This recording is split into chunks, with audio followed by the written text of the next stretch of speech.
Hi. Hello. Hi. I'm Evan. Thank you. Some of you know me. Okay. So today, a lot of you should know me, but we'll get to that later. So today, we're starting a brand new series. This series is called Not Okay. Not Okay. I was actually hoping that Zach was just going to have a whole bunch of picture puzzles up at the back for me, and I was going to have to guess my lesson the whole time I was up here. Thankfully, he chose not to do that. Today, we're talking about stress and anxiety. So I'm going to warn you guys up front about that. Stress and anxiety are kind of a weird thing because when you talk about stress and anxiety, it can sometimes make you feel it right here in the room. So if I asked you to think about a time that you got hurt, like maybe think about a time that you broke your arm. You're thinking real hard about a time you broke your arm. You're not just suddenly going to magically break your other arm while you're sitting here thinking about it, are you? Doesn't usually work that way. But with stress, it's different. Sometimes just sitting and thinking about stress can start to make it pop up.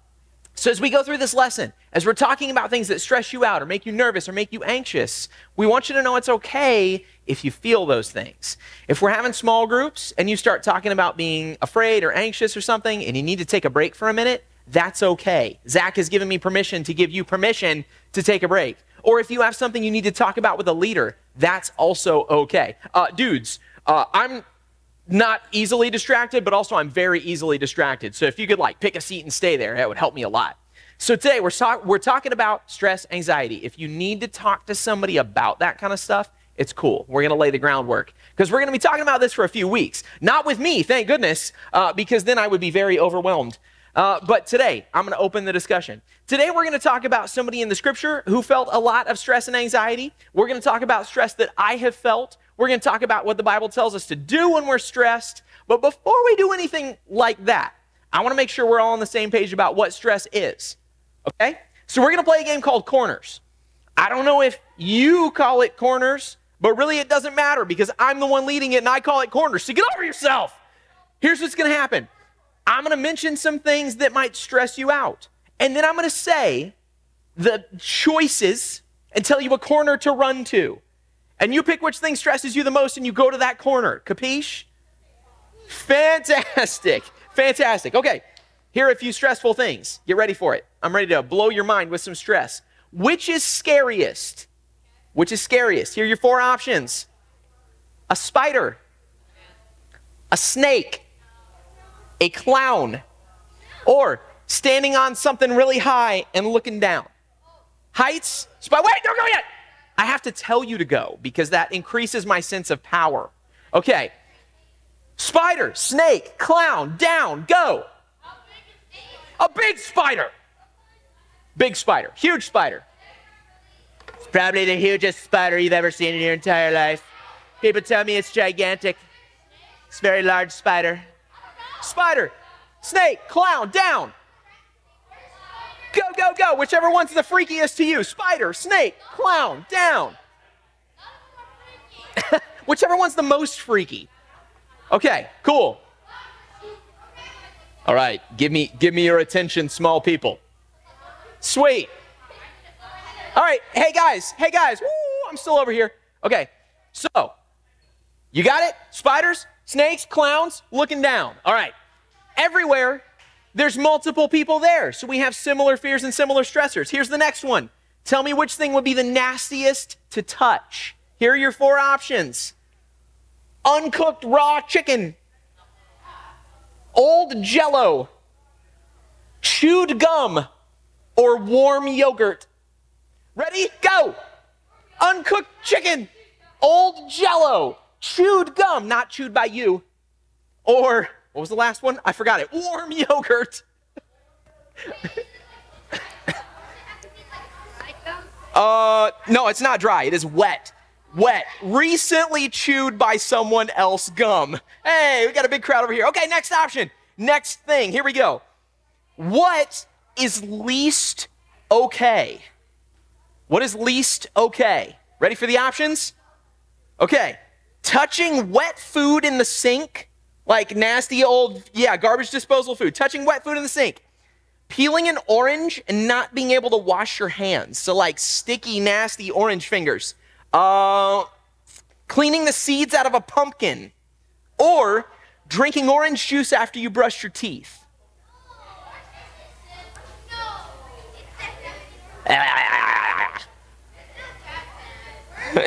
Yeah, 100%. I hate pumpkin seeds. Yeah. You like roast them and they're not bad to eat, but like putting your hand, it's like, every time I clean out a pumpkin, I think of that scene from Star Wars where he cuts open that thing and all its guts comes out and then he pushes Luke Skywalker inside it. That's what I think of. That's what a pumpkin feels like. Okay, last one. Here we go. You have to eat the whole entire thing. Would you rather eat a whole entire watermelon with the rind and the seeds, a whole banana with the peel still on? So watermelon, banana. What was the next one? Strawberries, including like the seeds or the leaves and the stems, or the whole entire broccoli plant, like roots and everything. So watermelon, banana, strawberries, last thing, broccoli.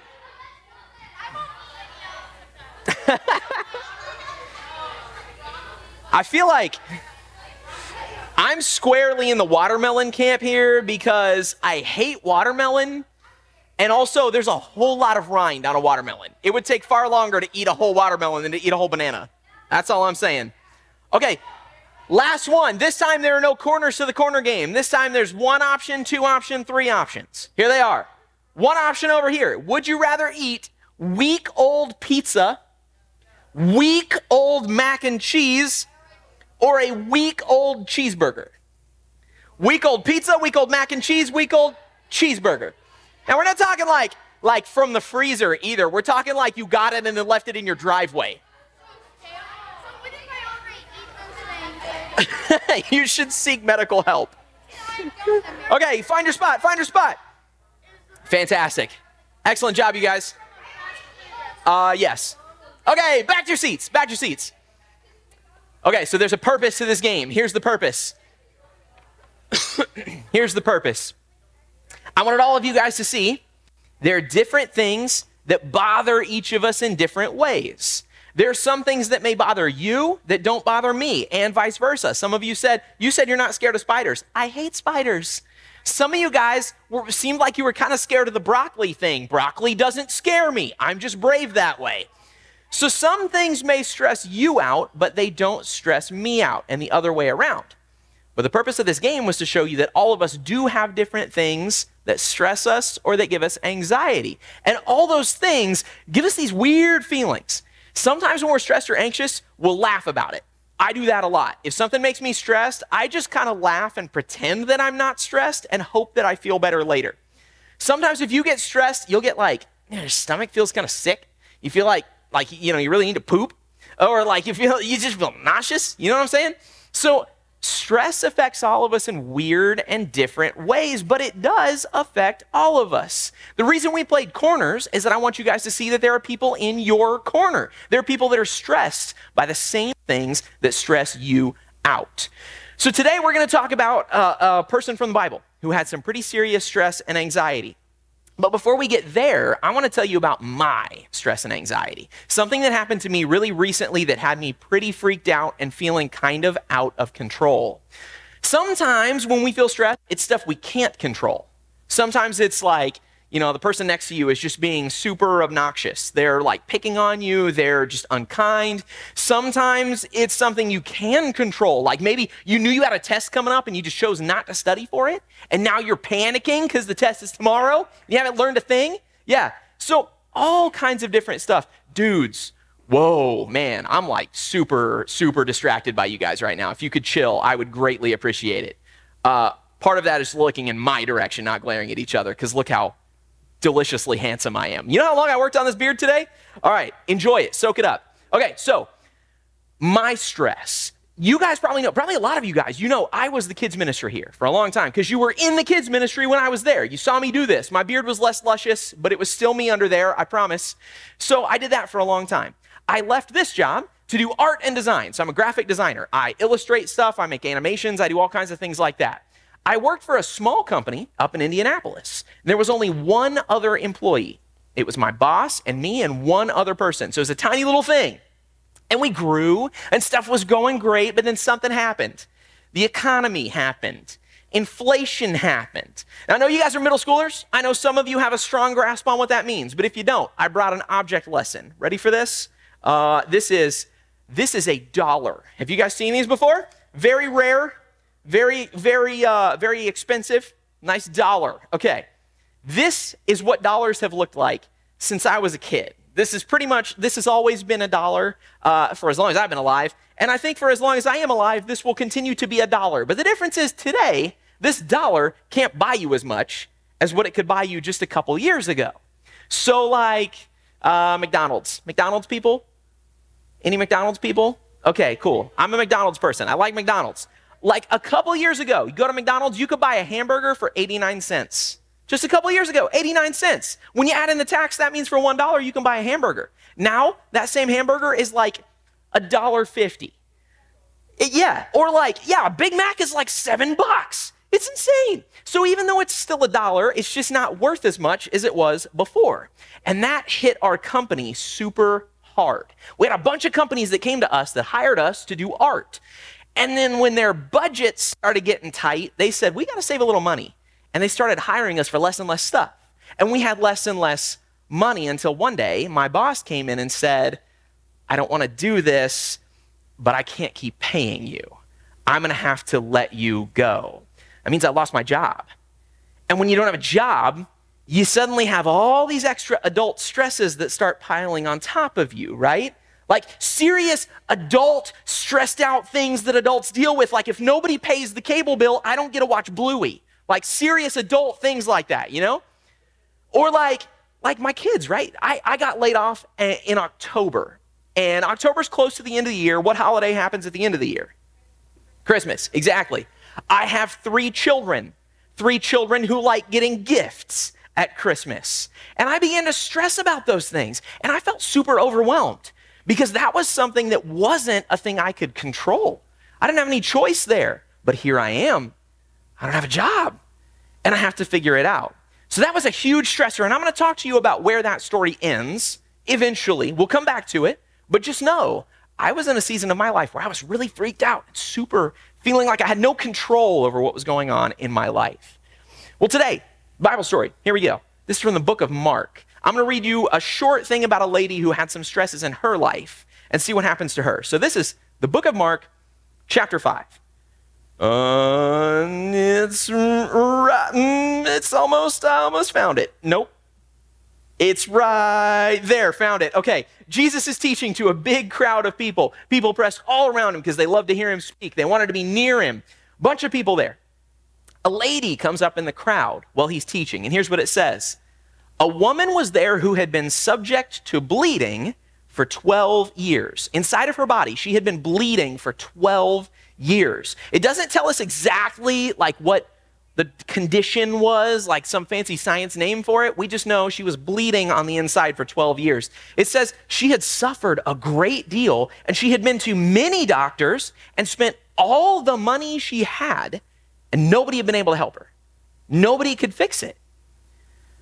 When she heard that Jesus was coming to town, she came up behind him in the crowd and she touched his clothes. She reached out and she touched his cloak. And as soon as she did, wait, hold on, I'm skipping ahead, sorry. She touched it because she thought, if I touch his clothes, he will be healed. And as soon as she did, the bleeding stopped. She could feel that her disease, her injury, had been cured just by touching Jesus's clothes. It's crazy. Now, we'll talk more about that here in a second, but some things you need to know. First of all, she had been stressed because she hurt, right?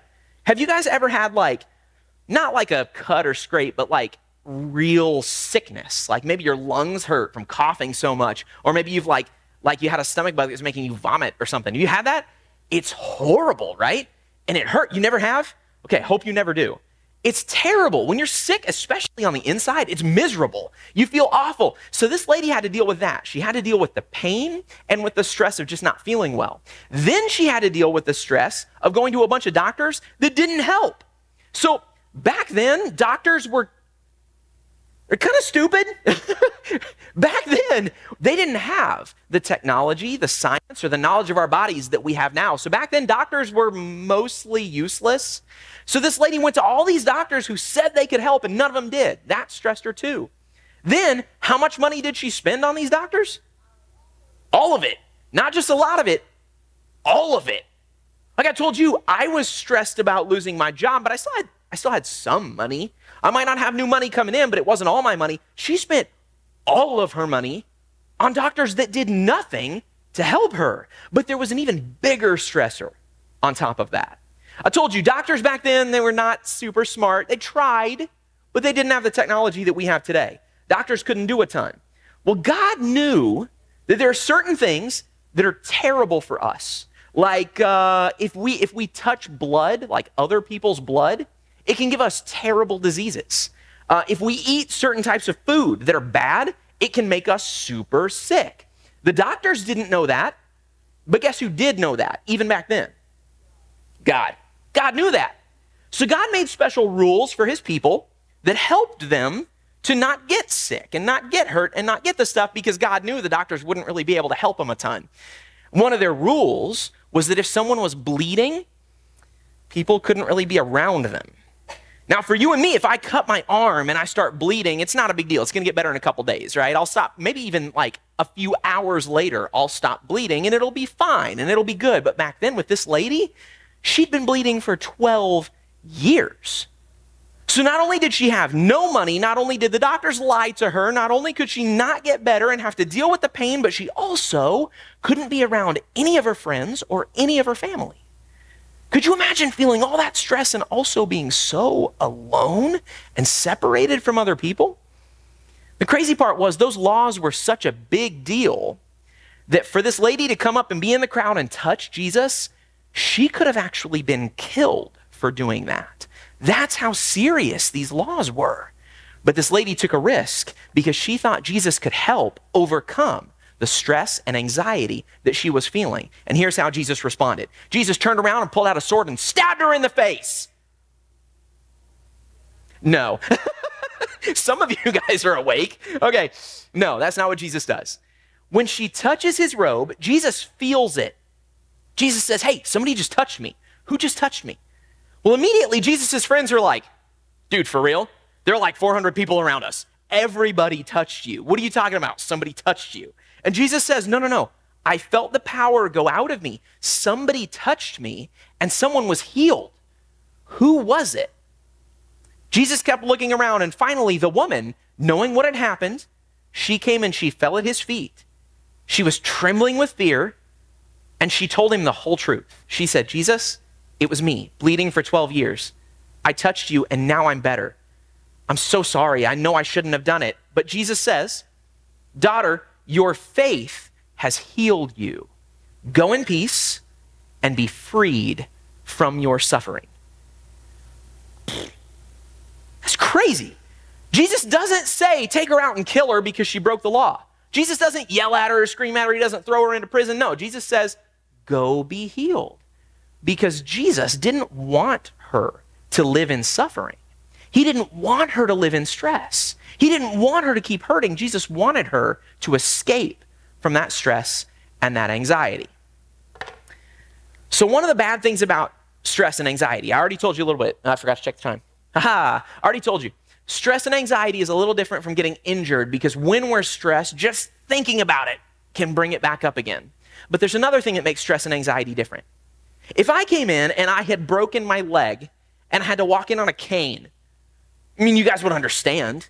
Nobody's going to be like, you can't walk, dork. No. Well, downstairs right now in like grown-up church area, Danny is preaching. You guys know Danny? You seen him before? Danny's awesome dude. Danny, I believe it was his Achilles, maybe? Yeah. Danny destroyed like this muscle tendon thing in the back of his leg. And Danny is preaching today with a cane. You think anybody cares? Danny's only a little bit older than me. Most people my age don't really use canes, but nobody cares. And it should be the same thing with stress. There's no reason that we should be embarrassed or ashamed of being stressed or anxious, but sometimes we are. Sometimes we're embarrassed to admit that we're stressed or anxious. And that can really hurt us. But you see, when we admit, we can get better. And that's what Jesus wants for us. See, I think when you're feeling stressed, when you're feeling overwhelmed, when you're feeling anxious, I think there's 4 things that you can do that'll help it get better, help it go away, and help you avoid that feeling of shame that you really don't need to feel. First thing you can do, hold on, I wrote them down and now I can't remember, so hold on. It's 4 easy to remember things that I forgot. Number 1, be honest. Admit that you're feeling stressed. It's okay. I know, especially like girls talk about their feelings more, right? But for dudes, we're not gonna be like, I'm just so stressed. But it's okay. Be honest. It's not a big deal, I promise. Be honest about the fact that you're stressed.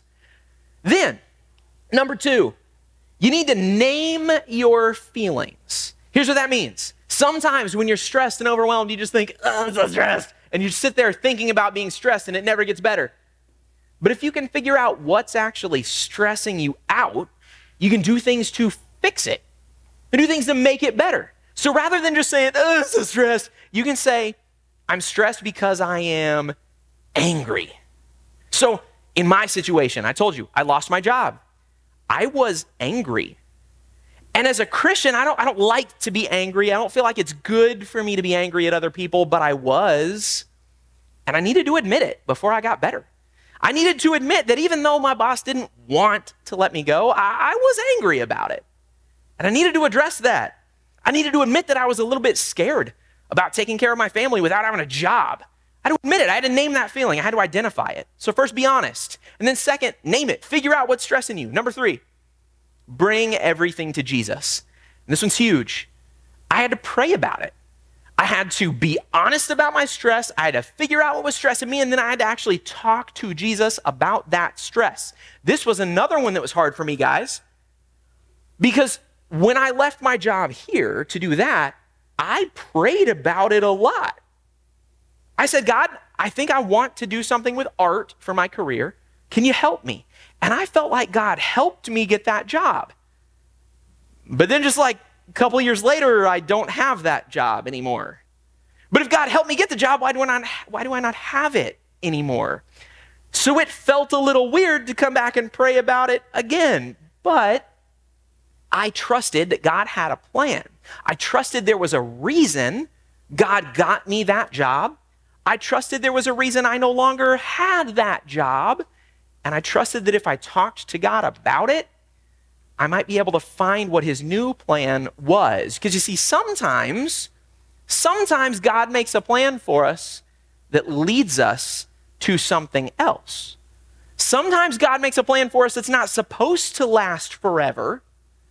But that doesn't mean it was a wrong plan. It just means it was a temporary plan. So the last thing, number 4, ask for help. Be honest about your stress. Name your feelings. 3rd was pray about it. 4th is ask for help. Let me tell you the rest of what happened to me. I got super stressed, super freaked out. Job ended. I started panicking. But I was honest about the fact that I was stressing. I identified the things that were upsetting me. I was angry. I was scared. I was frustrated. I identified those feelings. And then I started praying about those things.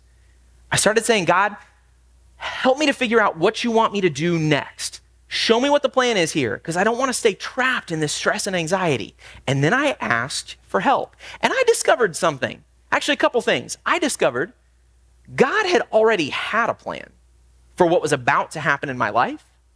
And God had already been preparing for it before it even happened. This is kind of insane. This is insane. Now, I won't take too long because I'm running out of time here and we have more things to do. But